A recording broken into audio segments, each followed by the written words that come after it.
I'm Martyn Collins and today we're driving the 511 horsepower Jaguar XFR.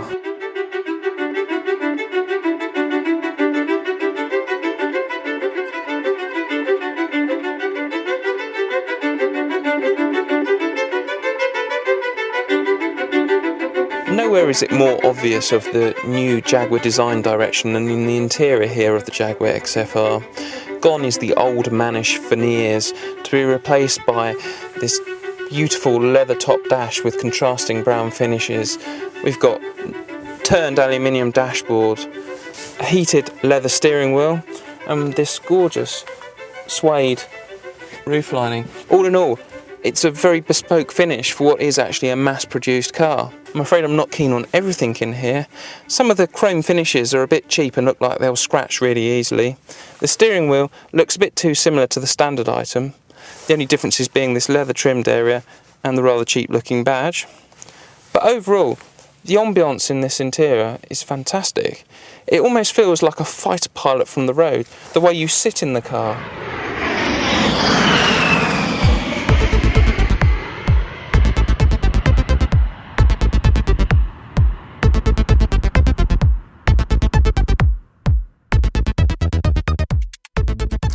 One of the things you have to get used to as a Jaguar XFR owner is this.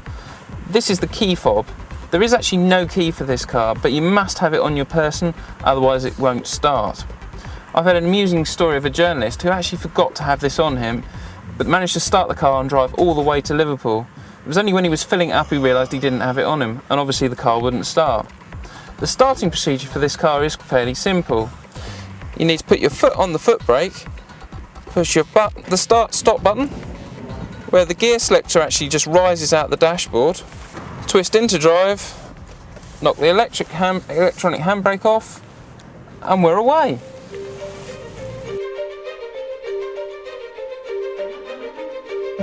The XFR is everything a sporting saloon should be.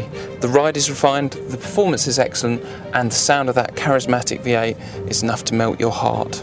However, I have one major issue, and that's the low-speed ride, which is pattery at best. It's almost like you're sat on top of a washing machine at full pelt. But to be fair, it's a small price to pay to drive such a lovely car.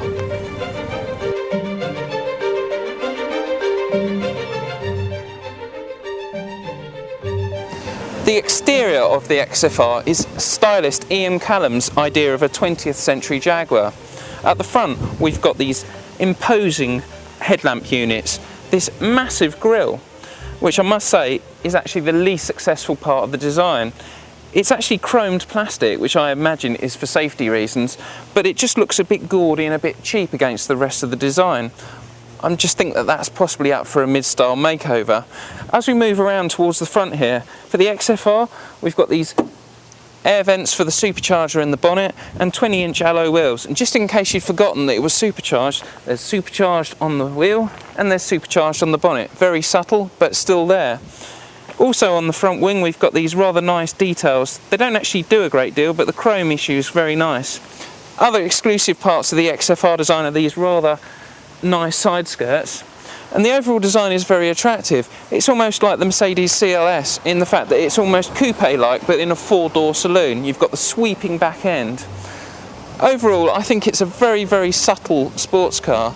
In fact, it's almost a bit too subtle, whereas the M5 is almost a bit in your face. The BMW M5 just shouts at you it's a sports saloon. This is almost too subtle. However, you couldn't forget it was supercharged.